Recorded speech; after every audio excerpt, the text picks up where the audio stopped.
Olá pessoal, vamos dar sequência então? Vamos falar hoje sobre fixação da pena. Fixação ou aplicação da pena. Veja, só para que vocês possam entender o que vamos discutir aqui. O legislador, lá na parte especial do Código Penal ou em leis extravagantes, ele descreve um comportamento ilícito no preceito primário do tipo legal e no preceito secundário ou sancionador, ele impõe a chamada pena abstrata. Por que pena abstrata? Pena abstrata porque é aquela pena cominada pelo legislador. Ela tem um mínimo e um máximo. Agora, então, nós vamos verificar como que o juiz fixa ou como que o juiz vai aplicar a chamada pena concreta. Entre o mínimo e o máximo, qual é a condenação? Ela deve obrigatoriamente ficar dentro daquele limite ou ela pode ficar aquém do mínimo ou além do máximo? É isso que nós vamos analisar a partir deste momento, ou seja, fixação da pena. Pelo artigo 5º da Constituição Federal, lá no inciso 46, se não me falha a memória, o legislador constituinte diz que a pena ela tem que ser individualizada. Portanto, se eu tenho num processo um único réu, o juiz vai estabelecer a pena para ele. Se naquele mesmo processo eu tenho 2, 3, 4 réus, o juiz precisa individualizar a pena para cada um daqueles réus. Então ele vai dizer, passo a condenação, ou passo a fixação da pena de fulano de tal. E analisar as 3 fases para aquele sentenciado. Se tem um segundo, ele vai indicar o nome do segundo e analisar as 3 fases de fixação da pena para o segundo, e assim sucessivamente. A Constituição diz que as penas devem ser individualizadas. Vocês vão verificar por que elas precisam ser individualizadas. Portanto, tem que se estabelecer quais são as circunstâncias, sejam elas judiciais, agravantes, atenuantes, majorantes ou minorantes, que vão incidir para cada um daqueles condenados, ok? É determinação constitucional.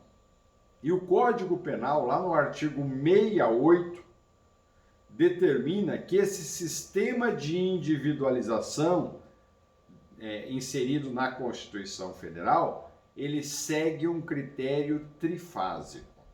Tá? Então veja, se você abrir lá teu Código Penal no artigo 68, você vai verificar que o legislador diz assim, ó, cálculo da pena.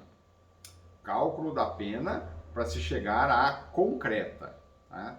Então ele diz assim, ó, a pena base será fixada atendendo-se aos critérios do artigo 59 do Código Penal.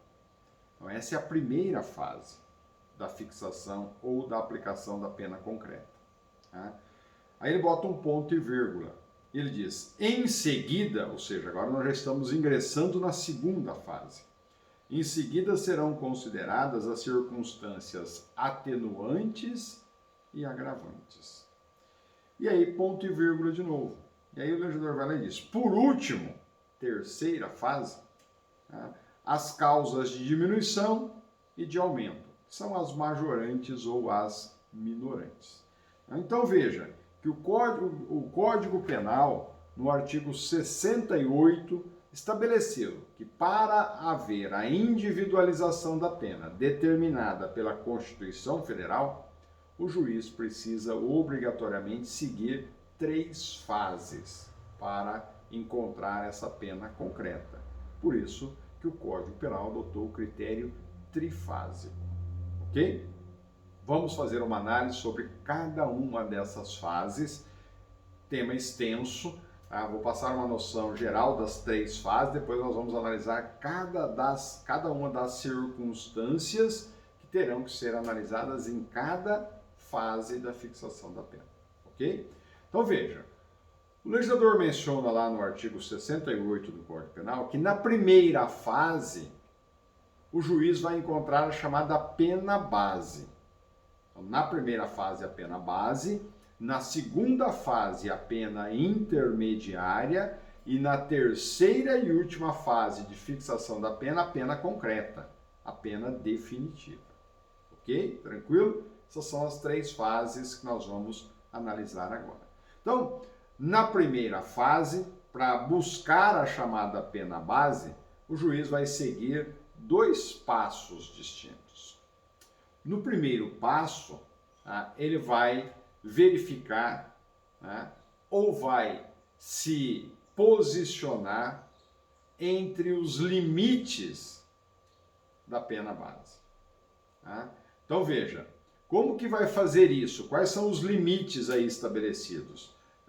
Serão nesse primeiro passo encontrados na pena base previstas para o crime ou então na qualificadora, se houver uma qualificadora. Então veja bem, imagine vocês a seguinte situação. O legislador estabelece, por exemplo, para o crime de furto simples, uma pena de reclusão de 1 a 4 anos. Então o juiz, para encontrar a pena base, vai ter que se posicionar dentro desse limite de 1 a 4 anos, se o furto for simples. Se o furto for qualificado, ele deixa essa pena de 1 a 4 anos e se posiciona na pena do furto qualificado, que agora passa a ser de 2 a 8 anos. Então, vamos lá no artigo 155, com calma para que vocês possam entender isso. Abram o código de vocês no 155, que eu estou usando como referência aqui, como exemplo. No caput, o legislador diz assim, subtrair para si ou para outrem coisa alheia móvel. Embaixo, que é o que nos interessa, preceito secundário, vem pena, reclusão de 1 a 4 anos e multa. Se o furto for simples, que vocês estiverem aí como juízes ou juízas para fixar a pena concreta, você vai buscar essa pena base, tendo como referência essa pena abstrata, de 1 a 4 anos. Porque o crime encontra a sua adequação, a sua tipificação, a conduta do agente encontra a sua tipificação, sua adequação no caput do 155. Agora, se o crime for qualificado, você abre mão da pena do caput e vai lá para a pena do furto qualificado. Está lá no parágrafo 4º. O legislador diz assim, a pena é de reclusão de 2 a 8 anos e multa se o crime é cometido. Então ele vai ser qualificado se ele for praticado dentro de uma dessas situações indicadas nos incisos 1 a 4. Então, se você estiver diante de uma situação em que o crime que você vai sentenciar é qualificado, você esquece a pena de 1 a 4 anos e se posiciona na pena do qualificado, que é de 2 a 8 anos. Entenderam isso? Então, esta é a situação. Ou você vai sair do crime na sua forma simples, se ele for simples, ou você vai utilizar-se da forma qualificada, se ele for qualificado. Ok? A partir de então, você passa por realiza um segundo passo dentro dessa primeira fase. Qual é o segundo passo? Agora você vai analisar, você já se posicionou dentro do simples ou do qualificado do crime.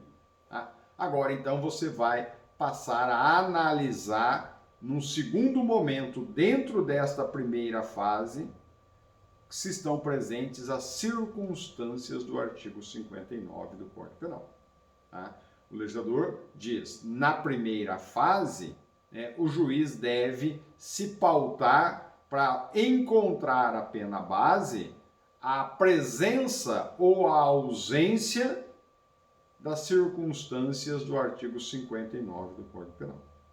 Então, primeira coisa, repetindo, para que vocês entendam, você precisa verificar se o crime é simples ou se ele é qualificado.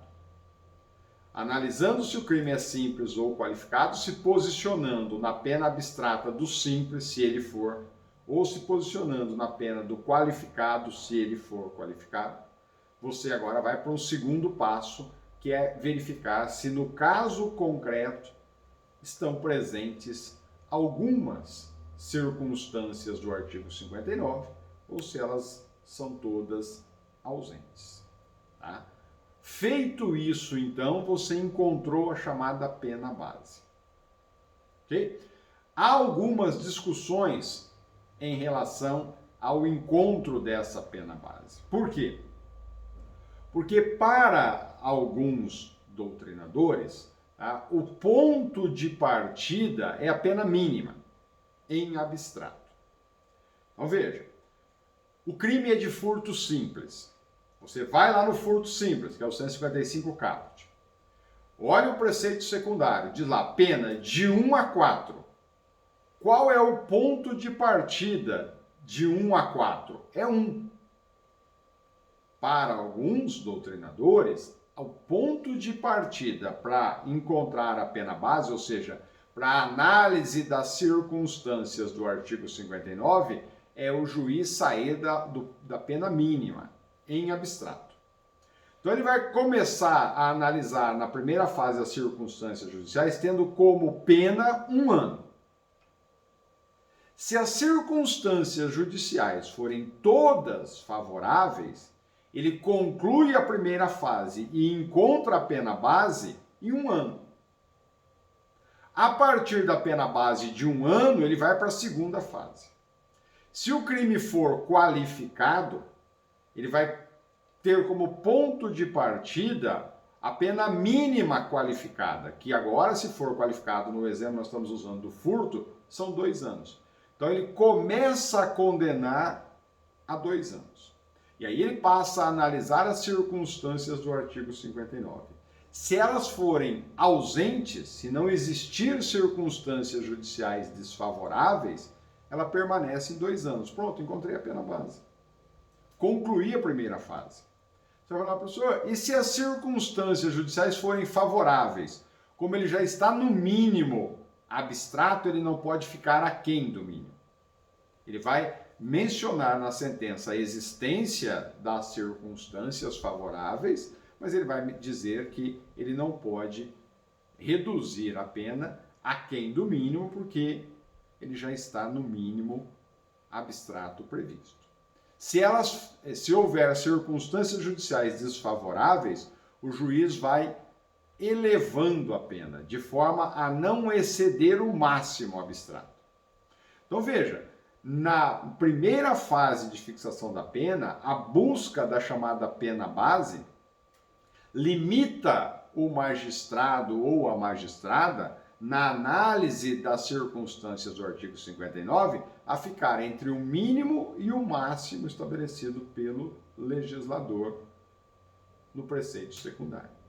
Tá? Então, se a pena é de 1 a 4 anos, o juiz vai tomar como partida um mínimo que é 1 ano, e ele pode concluir a primeira fase até 4 anos. Mas ele não pode exceder 4, e ele não pode também ficar aquém de 1.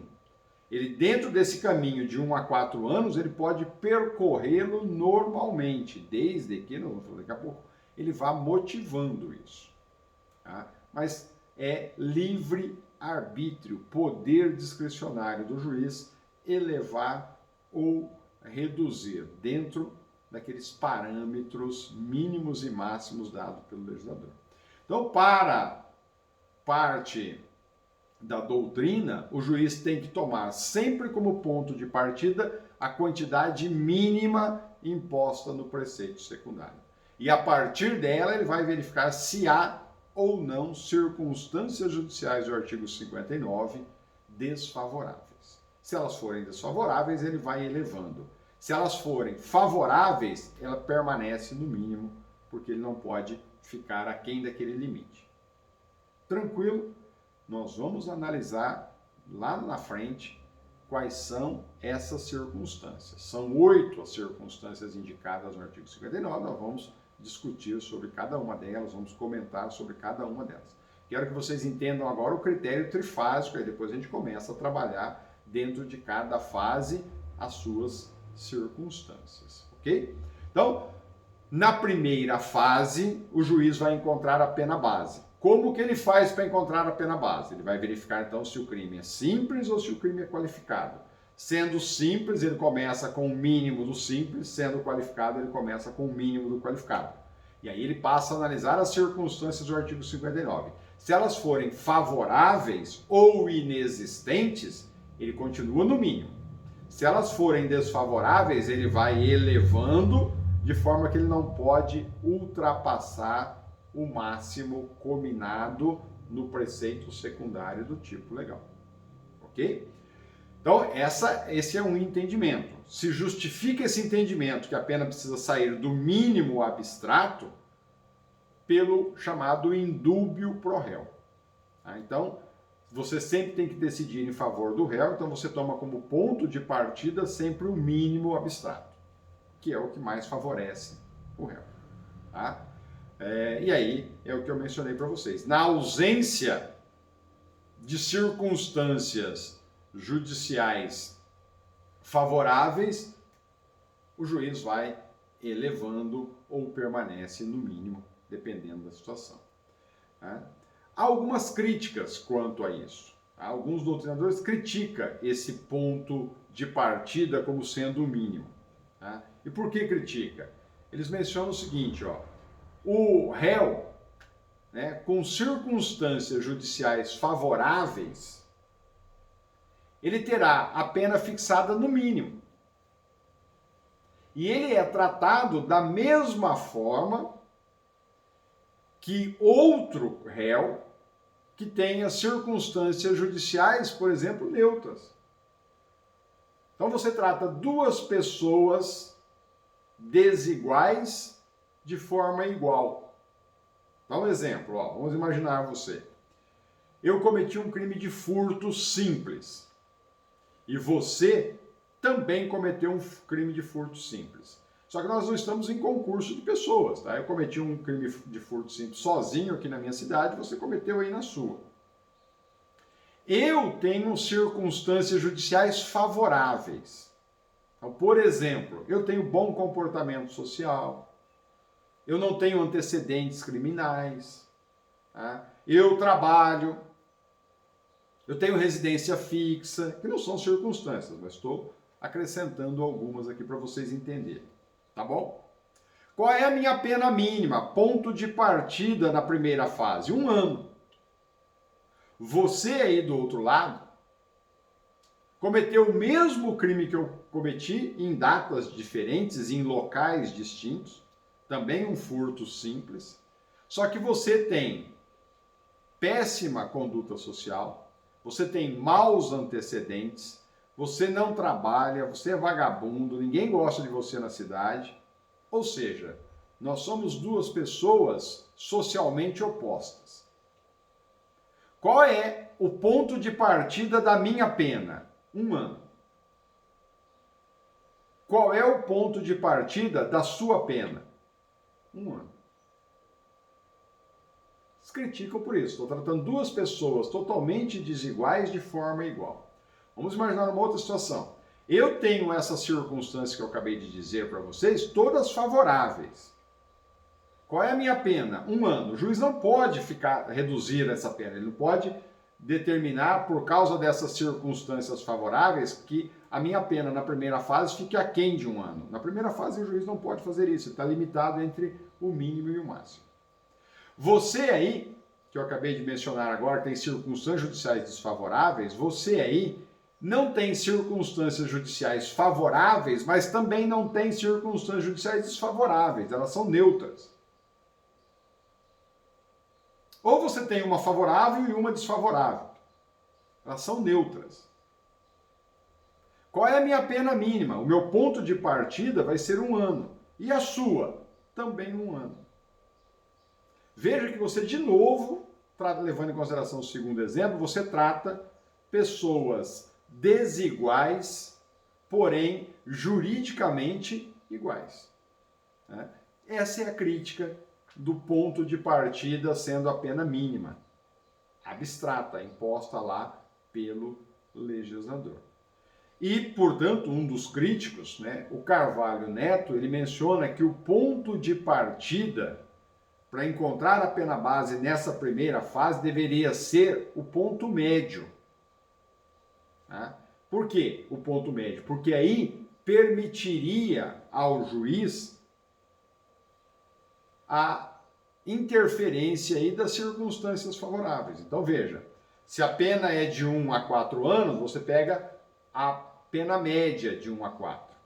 Tá? Então você toma como partida a média estabelecida. Tá? Não sai de 1 ano, você sai de uma média de 1 a 4 anos. Ok? E aí, se você tem circunstâncias judiciais desfavoráveis, o juiz eleva. Se você tem circunstâncias judiciais favoráveis, o juiz reduz. De forma que agora você trataria as pessoas desiguais de forma também desigual. Tá? Daí a crítica aí estabelecida. Tá bom? Mas quase todos os juízes saem aí do ponto de partida como sendo a pena mínima. Tá bom? Tranquilo? Essa é a primeira observaçãozinha. A segunda observação. Então fica aí o critério. A segunda observação é que a interferência da circunstância judicial na pena depende do prudente arbítrio do juiz. Tá? E é exatamente isso que predomina. Ou seja, fica a critério do juiz verificar se o ponto de partida é a pena mínima, se o ponto de partida é a pena média, para alguns até se o ponto de partida é a máxima. Tá? E aí, então, o juiz vai, é óbvio, motivar por que ele tomou como ponto de partida o mínimo, por que ele tomou como ponto de partida a pena média ou a máxima. Tá? Há uma recomendação do STJ que, na análise da primeira fase, como é poder discricionário do juiz, tá? Para cada circunstância que ele encontrar que é desfavorável ou favorável, ele pode elevar ou reduzir o quanto ele bem entender, desde que ele motive, ele justifique por que ele está elevando de 2 meses, ou por que ele está elevando de 6, ou por que ele está elevando de 8, ou por que ele está elevando de 10 meses. Tá? Então é poder discricionário do juiz, mas o STJ recomenda, não determina, recomenda que os juízes deveriam ter um parâmetro, um padrão. Tá? E o STJ recomenda que o juiz, para cada circunstância judicial desfavorável, ou se ele já está acima do mínimo e surgir uma circunstância judicial favorável, ele deve usar o critério de 1/6 para cada circunstância judicial. Então imagine que o indivíduo tem uma circunstância judicial desfavorável, ele tem péssima conduta social, o juiz vai elevar de 1/6 daquela pena mínima que ele tomou como referência. Tá? Se ele tem uma outra circunstância judicial desfavorável, o juiz eleva de mais 1/6 sobre aquela fração que ele já aplicou na pena mínima antecedente. E assim sucessivamente. Então, o parâmetro é a recomendação do STJ é que esse critério para cada circunstância judicial seja de 1/6 da pena. Tá? Há algumas divergências aí, né? Alguns dizem que é 1/6 sobre a pena mínima, outros dizem que é 1/6 da diferença entre a mínima e a máxima, que o juiz tem que tomar como parâmetro, sendo a referência lá do STJ. Então, exemplo, a pena é de 2 a 8, a diferença é de 6 anos, né? 2 a 8, de 2 para 8, 6. Essa é a diferença, né? A diferença é de 6 anos, logo seria 1/6 sobre 6 anos, que é a diferença. Para outros é 1/6 sobre o mínimo. Então, se a pena é de 2 a 8, seria 1/6 sobre 2, e não 1/6 sobre o parâmetro médio, que seriam 6 anos. Tá? Isso é recomendação do STJ. O juiz vai elevar de 1/6 cada circunstância judicial que for desfavorável ao réu na primeira fase de fixação da pena. Já para parte da doutrina, como por exemplo Guilherme de Souza Nutti, Ele diz que como nós temos 8 circunstâncias judiciais na primeira fase a serem analisadas, o correto seria 1/8 para cada circunstância judicial e não 1/6, como é a recomendação do STJ. Tranquilo? Então veja, nessa primeira fase, o juiz, analisando todos os critérios que nós acabamos de verificar, ele não pode romper os limites da pena em abstrato. Ok? Então, o juiz tem os parâmetros lá de 1 a 4 anos, no caso do furto simples, ele vai desenvolver essa primeira fase dentro desse parâmetro. Ele não pode ficar aquém de 1, nem além de 4. Perfeito? Então essa é a primeira fase de fixação da pena. Depois nós vamos analisar cada uma das circunstâncias judiciais que o juiz vai verificar. Feito isso, concluída a primeira fase, o juiz encontrou a chamada pena base. Agora, com base na pena base, não mais na pena em abstrato, ele vai para a segunda fase. Então, se a pena abstrata era de 1 a 4 e ele concluiu a primeira fase em 3 anos, essa é a pena base. Agora ele pega 3 anos que ele concluiu na primeira fase e carrega esses 3 anos para a segunda fase. Agora ele vai analisar a segunda fase tendo como referência 3 anos e não mais 1, como ele começou na primeira fase. Agora ele vai buscar a chamada pena intermediária. Tá? Ele utiliza agora da pena base que ele encontrou na fase anterior. E nesta segunda fase, que ele vai buscar a pena intermediária, ele vai analisar se estão presentes as agravantes e as atenuantes. Nós vamos verificar todas elas também depois separadamente quando a gente fizer essa análise. Aqui segue-se o mesmo critério da primeira fase.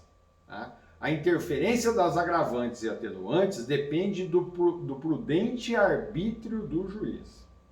Tá? De novo, o STJ recomenda que siga-se o critério de 1/6 da pena para cada agravante ou 1/6 da pena para cada atenuante.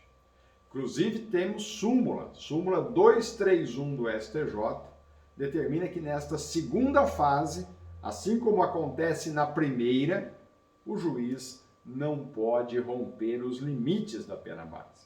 Ou seja, na primeira fase, ele tinha como limite 1 a 4 anos, ele fixou a pena base em 3 anos. Aí ele traz os 3 anos para a segunda fase e vai verificar. Se tiver circunstâncias atenuantes, ele vai reduzindo essa pena até chegar em 1 ano. Ele não pode reduzir aquém de 1 ano.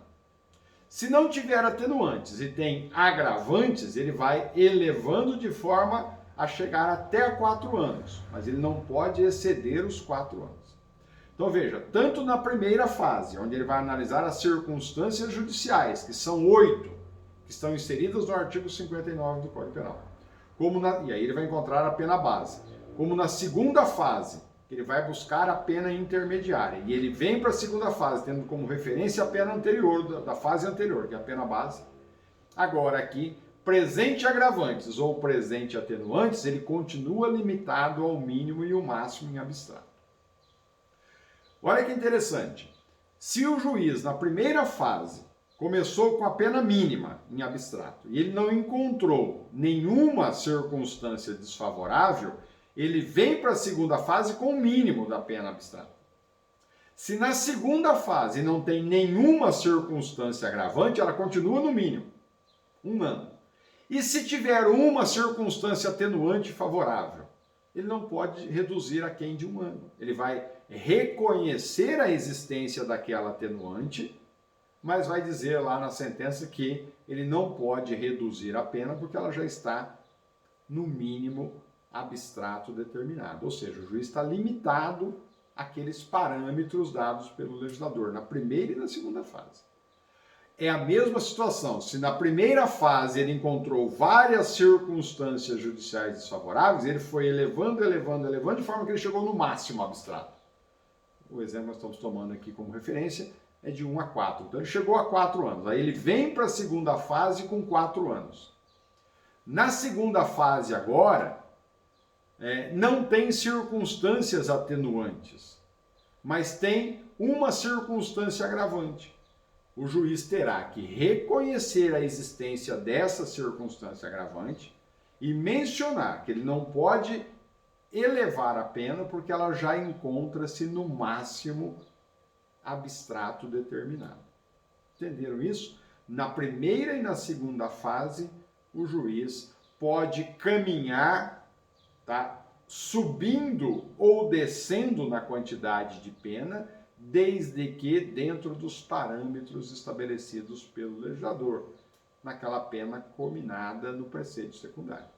Por isso que o legislador menciona lá pena de 1 a 4 anos, reclusão de 1 a 4, pena, reclusão de 6 a 20, pena, reclusão de 2 a 8, pena, reclusão de 3 a 15.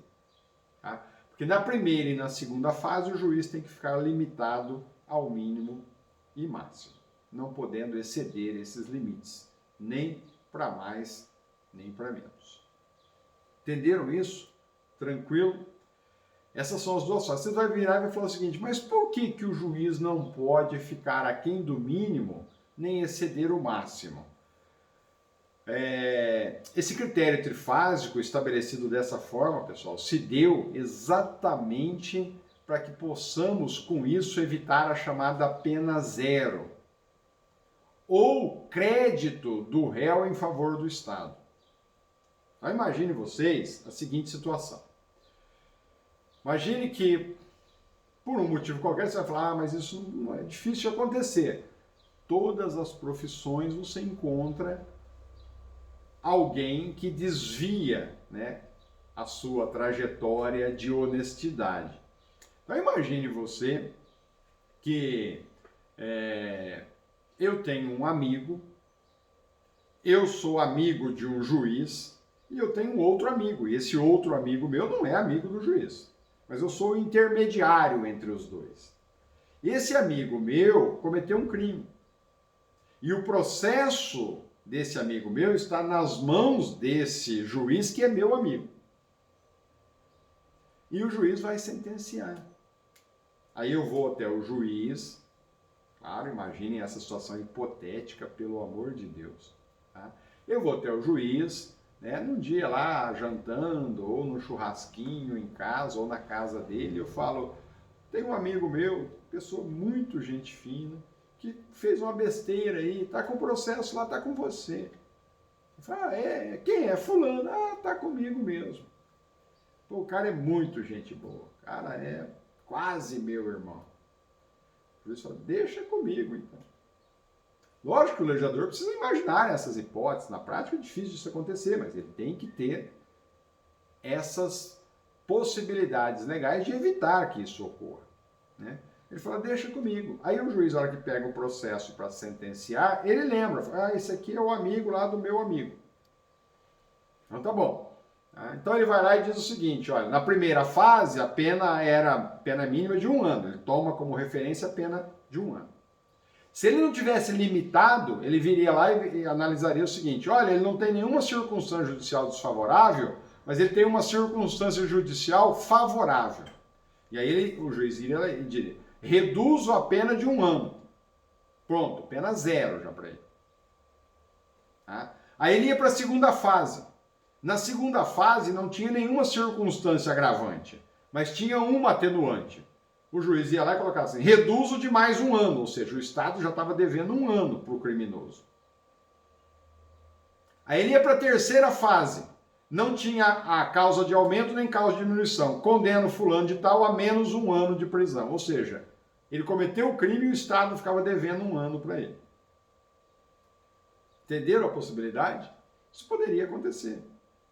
Tá? Daí, então, o legislador vem e diz, na primeira e na segunda fase, o juiz está limitado ao mínimo e máximo estabelecido pelo legislador.